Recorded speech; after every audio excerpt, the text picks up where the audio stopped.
Well, hello, and welcome back to a supplemental episode of the Recruiter of Oz podcast. My name is Scott Smith, and I'm here with my co-host, Mark Tortorici. Say hi, Mark. Hello, everyone. Thank you for joining this on this holiday weekend, I guess is what's happening here. Yes, it is. And it being that it's a holiday, Mark and I were discussing kind of a different approach to some of the topics that we might be talking about because, as you know, this podcast is dedicated pretty much solely to going through the job seeking process, working with sourcers and recruiters. We offer you tips and tricks on how to do that and hopefully provide you with some useful information that you can then take forth into the world and use for your job search. But there are other things that are less tangible that we have neglected to really discuss. And I think that given that this is kind of a holiday weekend, we're going to do a short episode and discuss a few of the things that we as job seekers go through in the process of losing lucrative job, or maybe not lucrative, but losing a job, which, sometimes equates to our identity and kind of the thoughts that we go through to get back to the point where we're able to kind of reintegrate ourselves into that workforce and become productive again. Does that sound like a plan, Mark? Yes, because it's a holiday weekend, and of course, when you're jobless, every day is a holiday. So. Right, and just a side note to that, I swear it's like I dread weekends, and I dread even more 3-day weekends because. That means as a job seeker, I lose 3 days that I could otherwise find new information or be productive or network with people. And that can be a really big sense of like frustration. And it's kind of funny because when I go back to work, the first thing I'll be looking forward to is a weekend. Right, exactly.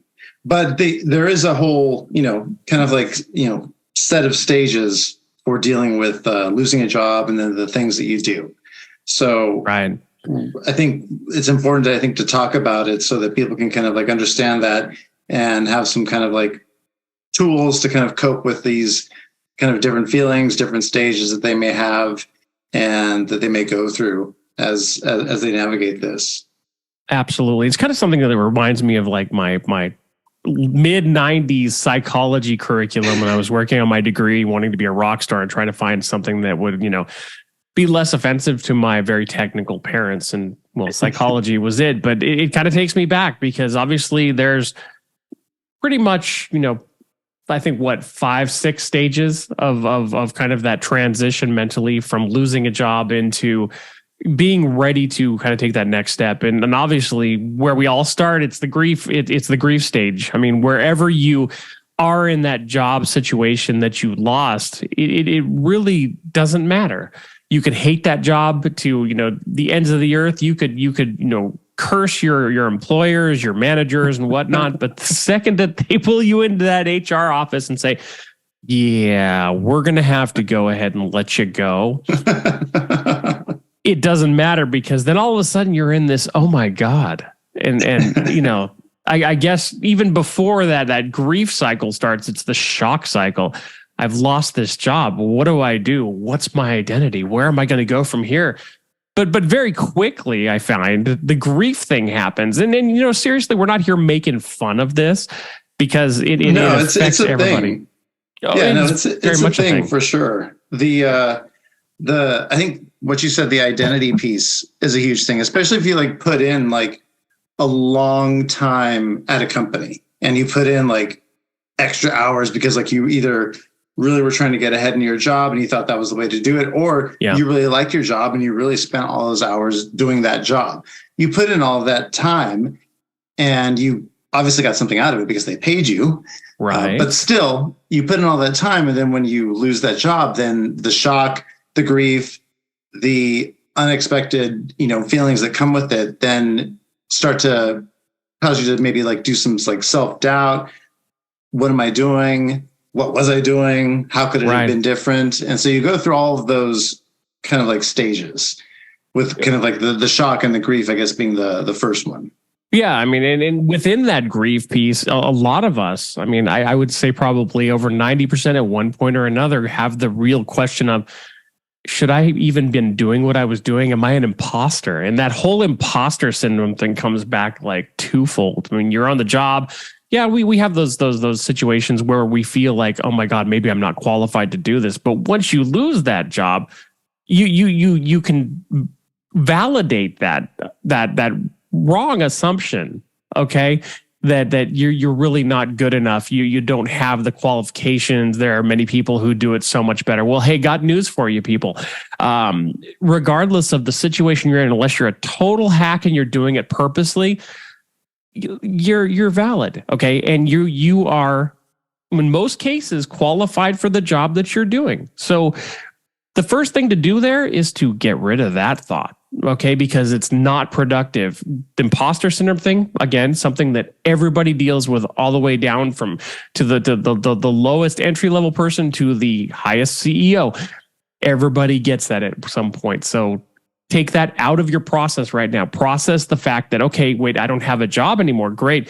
I'm going to be sad. I'm going to mourn the loss of the relationships I had. I'm going to mourn the loss of the pride of purpose I felt in my job, maybe. And, I'm going to just sit with that for a little while. It's okay. It's really okay to be sad about something like that. But once you're done being sad, it's really important to kind of reevaluate the situation you're in and kind of take a look at the path forward, because you can't just be sad forever. Of course, that's going to come back, and you're going to have to deal with that on occasion, just like you would if someone in your family or one of your friends passed away. You're going to mourn that, and it's going to come back in weird ways.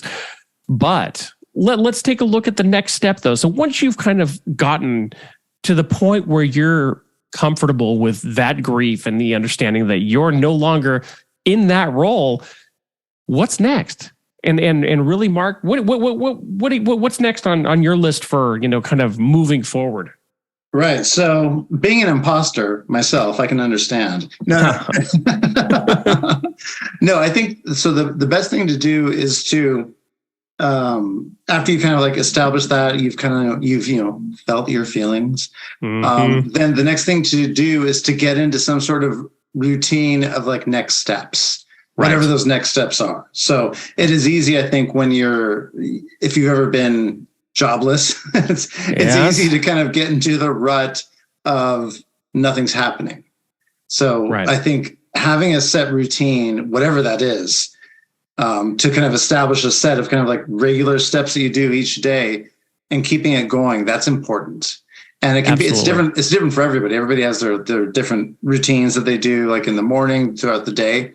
But that's important to establish while you're looking for a job, because then that allows you to kind of like, it's almost like you have a job and that job is looking for a new job. So, come up with like a set of activities that you're going to do every day. We've talked about a lot of these in our previous podcasts about like how to set up alerts, how you kind of like start your days. But it's like you start your days with like looking at those automated alerts, those automated emails that you get. You do your follow-up stuff. I mean, like all those things that you would normally do and take care of first in your role. Absolutely. And to further on with that, I mean, you want to make sure that you're utilizing platforms like LinkedIn to kind of look at the network that you currently have and connect with former coworkers who you may have had good rapport with.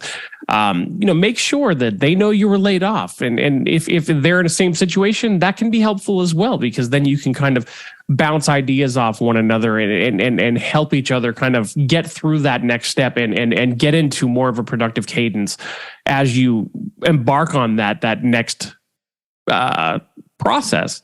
So there's something to that, actually. So I was just at a conference. I think it was the conference I was just at, where people were talking about the effects of like the focus of social media.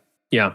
And like how it relates to kids and how they interact in the world. But it's the same thing for adults. Like when you do something on social media, you think, oh my God, I've done this, and like the whole world knows, and like there's a huge spotlight on me. Right. But it's like a syndrome and an effect to where it's actually not true. Like in other words, like you think like everybody knows you doing whatever this one thing is, and in truth, maybe 10% actually saw it and it even registered.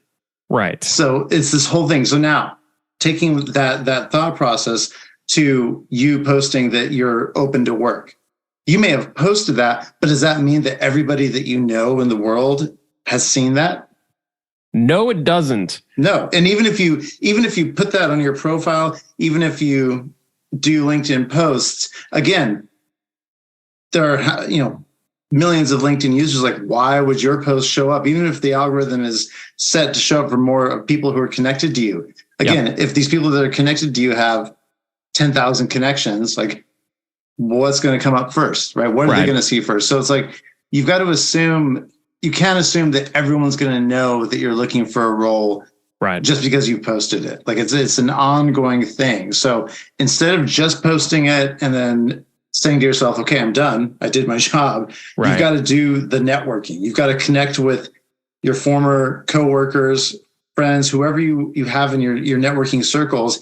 Connect with them, say, hey, yeah, I was laid off. How are things at your current company? I know you don't have any open roles on the website, but maybe when you do, I'm looking right now. And I guarantee you, a lot of times when you do that, you'll get more surprised reactions of like, oh, I did not know, rather than, oh yeah, I saw that you're open. We'll call you. Right, exactly. And from a personal standpoint, I think, I don't know about you, Mark, but for me, since I was laid off back in January, the most promising leads I've had come from kind of confidential jobs that aren't posted, and come from network conversations with people that I may or may not have regular contact with. I think a good example is one of my former colleagues from 16 years ago noticed that, I was looking for a job, and she thought, well, maybe you'd be interested in this. And it turned into something where I was introduced to the hiring manager, and we had a great conversation. It looks like I might be going to the next steps. And this is not something I would have ever known had I not, had been in contact with this person. 16 years is a long time, but in reality, when you're in the same industry, if you're still working, it's a very small community. So it's really cool to have that. But I think that the one thing I also want to emphasize, when you establish this daily routine, don't drive yourself nuts over it. Okay. Don't overdo it. Know your process, but don't spend so much time doing it, in any given day that you drive yourself nuts. The thing is, you can only affect so much change. You can only create so many conversations before you've exhausted your resources for any given day. And I find that, as that job seeker, a couple of times in the past, I have done that. I'm doing it now too, to a certain extent. So I have to kind of check myself as I'm saying this. I spend the first part of my day looking for jobs, going through LinkedIn posts and networking with people as available. But then I find that I start clicking that job post refresh, just hoping that something is going to be added in the time where between, the 30 seconds I checked it last time and now.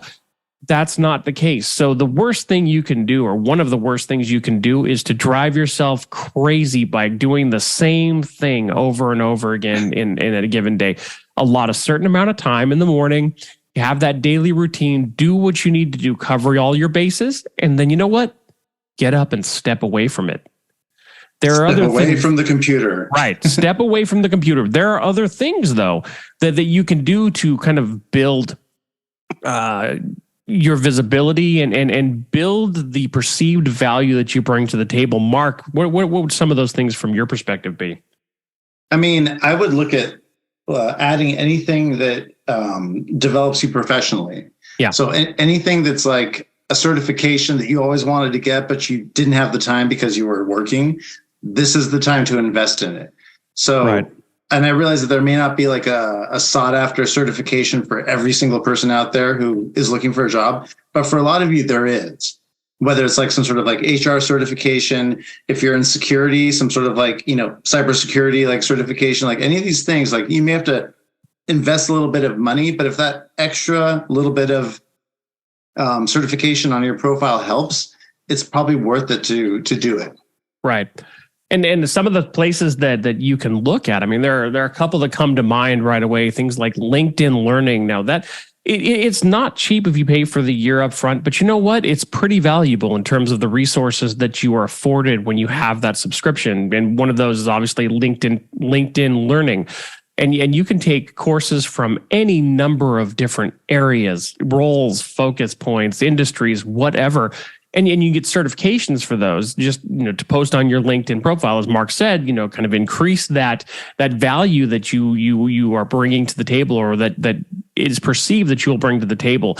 Another site may be like Ed2Go, EDT, or ED, the number 2, Go, and that's .com, I believe. And that also offers some pretty interesting courses and certifications as well. So definitely stay busy, but don't stay busy on the same stuff that you always do. Branch out and look at, okay, so in my next role, what does that look like? And do I want to do something different? Do I want to incorporate other pieces into this? And if so, how can I do that? And how can I get that knowledge? Yeah, I mean, it could be anything. It could be getting a certification, project management certification. It could be getting a security certification. It could be getting a technical certification for some sort of like language, software programming language, if that's going to help relate to your job. So any of those things can help you. Even going so far as to doing a little bit of self-teaching on your own, where your job doesn't necessarily require you to be technical, but if you could get better at like spreadsheet formulas and moving data around from one place to the other, it's probably going to help you. Well, now is the time to do that. And there's tons of resources online that you could use, whether you use Microsoft Excel or Google Sheets, where you can go and find this stuff out. Odds are, if there's something that you're trying to do with like numbers and data, somebody has done it and they've posted about it online. Absolutely. So that being said, I mean, those are kind of how we try to conduct ourselves. I mean, because when you have that perceived loss of purpose, when you lose a job, you have to supplement it with something else. You have to find your own discipline and find your own purpose. All of the things that come into our head through that grief stage and tell us that we're not good enough have to be countered with things that we do to show that we are. And that's just what it comes down to. And I think that the next point is really look after yourself. And outside that job search that you're doing, that should not define who you are. It's just a part of your existence. And you want to think about it this way. Your mental well-being is going to affect everything that you do in every part of your life. So that mental well-being is the most important thing that you have to look after. You want to make sure that you're taking time away from the computer, taking time away from that job search to just mentally regroup and do something that, is going to get your mind off of that stress. Like, well, I mean, meditation, yoga, reading fiction, do something else, play music. It doesn't matter if you're great at doing this. You have other likes, Mark, that you would like to share? Well, no, I would say any of those, like, meditation, like kind of like resetting your mind, like outside hikes, exercise. Yeah. I'll get right on that. That's the easiest one, right? I mean, there's a physiology to it that releases endorphins in your brains. It's all in your brains, man. And doing something like that though will help. Right. Now, it doesn't mean that that's all you do, right? Because we're not saying, okay, well, you just go and just watch like, Netflix for the next, 5 months, but you're going to have your set routine of doing stuff in the morning and then like doing something else that's not related to this in the afternoon. So you have something that's a little more balanced in terms of like your routine. Absolutely. And that's important because, I mean, a lot of us, we're working at home. We don't have that clear delineation between work and life. And it carries over into a job search situation where you have to be very mindful of how you're treating yourself and giving yourself the space away from the frustration and the stress that a job search can give you. And I think part of that is also going back to the networking thing and the self-reflection of, okay, so this is where I'm at right now. This is how I'm feeling about it. And this is kind of what I'm struggling with. And I think it's all about reflecting constantly, when you're in a situation or a funk, start thinking about, kind of where you're at, how you're feeling about it. And you can write about it. you can put it down on paper. I find that that's very cathartic because once you put it on paper, it's kind of away from you and you've decoupled. Sometimes it's even better to get into groups of people, where they're job seeker groups or whatnot, and they're having similar types of challenges. It just is sometimes easier to talk about. And I mean, I found that pretty valuable because it's very easy to get into the rut of being the only person in the world who doesn't have a job, and everybody else is kind of looking at you like, oh, you poor pathetic bastard, Yeah, go ahead, Mark. So there are, if you just go onto LinkedIn and just type in layoffs and then click groups after you search the word layoffs, there are tons of groups. Some of them are centered around different locations where you can connect with people. So that's another thing, is to be able to kind of like commiserate with, those who have been affected like you. Yep. So that's kind of an important thing to have access to. I'm sure there are Facebook groups for the same thing. Absolutely. So it's those are good things to look for if for some reason you feel like you don't have anyone to talk to about this. Right. And just know, I mean, it's not something that you're going through. You're the only one going through, right? I mean, you may feel like you're alone at it, but you're not. We're all there, and there are many people who are affected right now who are siloing up and in their own heads about this all the time. Like, oh my God, I've got bills, I've got family, I've got this and this and this that basically determine my self-worth. And I'm placing so much importance on this one thing right now, and it's basically stopping everything in my life. First of all, take a breather, Sparky. Step back. We get it. And we're not downplaying it, but you have to decouple from that. So basically, once you're at that point and you're able to kind of, see clear of that fog and haze, there are other things you can do. And there are things that I've done. Like, maybe start a new hobby. Mark, you any got new hobbies since you've been, new hobbies. Job released? New hobbies. No, more like continuing all the old ones. Yes. And we've never called this elephant in the room out, but Mark behind him, you'll notice he's got like CD after CD after CD. Now, if any of you know Mark, every one of those CDs is in basically sorted by band, I think, sorted alphabetically, probably, or by chronological, and they're all in mint condition. So Mark is very, very, very adamant about his music. And for those of you who don't know, Mark and I are both musicians. We've played in a couple of musical situations over the past decade together, but most recently it was a band called Blue Dally that Mark founded. And we released an album, I think, 2016, and it was pretty cool. It was fun, but that's kind of our diversion. So I guess you're right, Mark. We wouldn't start new hobbies. We would kind of build upon the ones we already have. I think, Mark, you spent part of COVID writing a full symphony score, didn't you? Well, no, I finished a classical piano sonata that I had started in like 97. And I said, I want to finish this. I never did it. And then finally in like 2021, I'm like, I'm going to do it.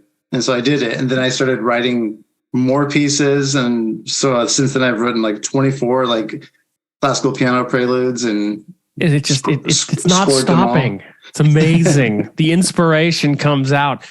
So you see, when you come up with something else and you have that diversion, you can kind of separate your being into different buckets. I mean, you've got your job search piece, and then when you stop doing that, you let it go. You encapsulate it into something else, and you do your hobby piece.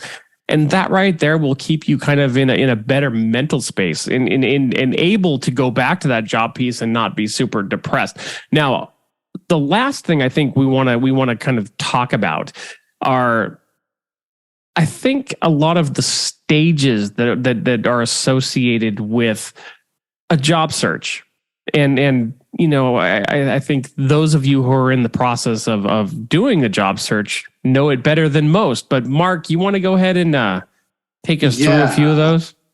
So I think, we've already gone over like the kind of like, you get laid off. There's like the shock, the guilt, the sadness. Yes. The crying in your soup type deals. So after you do all that, then you're like, you know what? I need to get a new job. And so then you start the process. So with the jobs search stages, when you first start your search, you're in that enthusiastic search because you're like, you know what, I'm going to do this. And you like start your regimen and you adhere to it and you apply.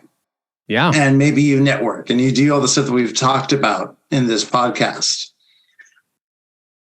Eventually, though, especially in a market like this, if you're not getting the responses that you want, that can change to the next stage, which is stagnation. In other words, you feel like you're not getting past a certain point in your job search. Mm-hmm. And that could be for a ton of different reasons. In another episode, we're going to talk about reasons why that may happen to you. And it may have less to do with like your actual profile and your resume and more to do with what's happening with the company or the fact that they've already had 300 people apply and, they're choosing the one. I think one of the big players in the stagnation phase is really that repeated submitting of applications and then not receiving any feedback.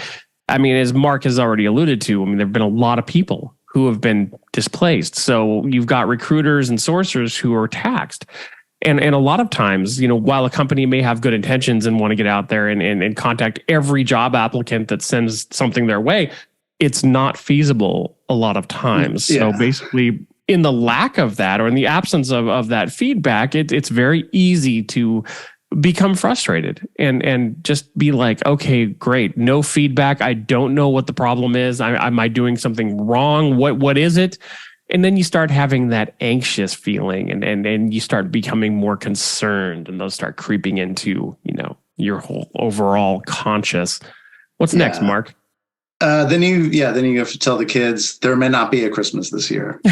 No. Sorry, Virginia, Santa Claus is not coming this year. So there is a point to where then it becomes frustrating, right? Yeah. And that frustration after experiencing that for some time can turn into the worst of all the stages, which is apathy. Yes. So apathy is basically like, okay, well, why would I apply to this? Because I'm not going to get it anyway. So that's as tempting as it is to go there. That's something that a decision that you're making on your own. All the other ones, like people not responding back to you or you being one of however many hundreds, like that stuff is out of your control. Now you can, of course, maybe choose where you're applying and kind of up your chances a little better. But not doing anything at all is always not going to help you. This is true, but being in the situation, it's very difficult to sometimes separate yourself from it. And honestly, I have had this, and it happened a couple of weeks ago, and then last week again, where it's just like, you know what, screw this. No, nobody's going to respond. Nobody's giving any feedback. I'm not making it past a finalist stage. You know what? I'm just kind of over it. And brace yourself for, all right, I'm going to burn through my savings and then I'm going to just be homeless and whatever. I don't care. It's not a good place to be and it's not a good look, people. But you know what? I understand it. It's not like we're sitting here, having a blast with our job searches. No, I mean, one of the big reasons we're doing this podcast is to stay busy, to stay relevant, and to help, reach people who are going through a lot of the same things that we're going through. Right. Fortunately, Mark is one of those that brings the information from the recruiters and sources and can provide that insight, which is why we wanted to bring that value to you. Me, I'm just the communications person. I have a little bit of insight in a lot of things. And so it's been helpful for us as well. But again, it's something that as a job seeker, you have to really be aware of, because as soon as you get to that point, it's very hard to self-motivate and get out of the apathy stage. Yes. It's all right. I think it's all right to be frustrated. It's all right to, be disappointed, but it's like apathy. It's like, isn't it like one of like the 7 deadly sins of job searching or whatever? Is that what it is? But I mean, it's a natural human inclination to go that route. So again, to fix that, getting to that point, I would say go back to what we talked about earlier, which is sticking to and establishing the daily routine. Right. And having those set of fixed steps. Now, we are going to talk about a different aspect of this, how to set yourself up for success in maybe our next podcast or the next two, in how to do reactive job searching versus proactive job searching. So again, or you mean proactive versus reactive? Or yes. So there are certain things you can do that will help increase your chances. Now, again, they're not guarantees, but that's something that you can do to help avoid that feeling of apathy and feeling like you're not getting anywhere. So why should I do anything anyways? Absolutely. So I guess that would bring us to the end of this probably short episode. Mark, do you have any final thoughts?